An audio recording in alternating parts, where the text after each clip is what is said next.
Hey guys, Jonathan Doyle with you once again. Welcome to the daily message for Catholic teachers, leaders, principals around the world. Yesterday, forgot to do the housekeeping. Let's do the housekeeping. You're like, no, can we just get on with it? Under here, a bunch of links, podcasts, book me for private coaching, especially if you're in a leadership position in a Catholic school. Work with Catholic leaders all over the world in a mentorship coaching role. So go and book yourself an appointment with me if you want to get your school growing. If you want to deal with complex issues, use me as a coach and mentor. So go book yourself a spot right there. All right, let's jump into today's message. Yesterday, I was on a call with a senior educational leader in a big system, and they were asking for some help with the issue of radicalized students, right? Students who, thank you, internet, it's now incredibly easy for some students to access content and take on ideologies and mindsets that can be highly destructive of themselves and others.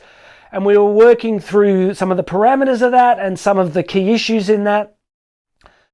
And one of the things we really got to was the power of a Catholic community. And we're going to be creating some content on this issue. And the third part of the content that we're going to be creating is around the Catholic lens. And what is that Catholic lens? Well, for me, it's the power of community, right?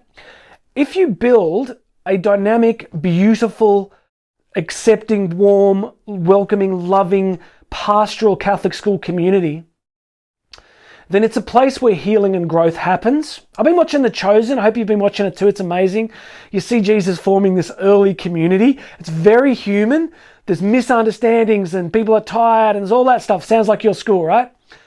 But also you see that it's a community of forgiveness and healing and people dealing with, there's a beautiful scene, I think in season 3 where, the Judas the Zealot is paired up with Matthew, the former tax collector, who would ideologically have despised each other, right?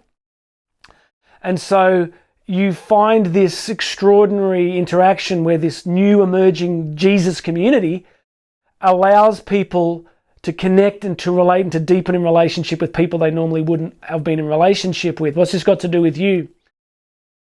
I just want to suggest that the thousands, hundreds of thousands, millions of daily interactions in a Catholic school create a kind of community.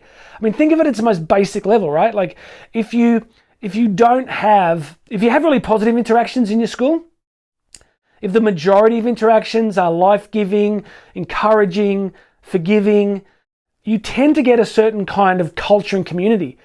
If it's a community of uncertainty, unpredictability, lack of boundaries and misunderstandings about expectations and criticism and bullying, you get a different kind of school community.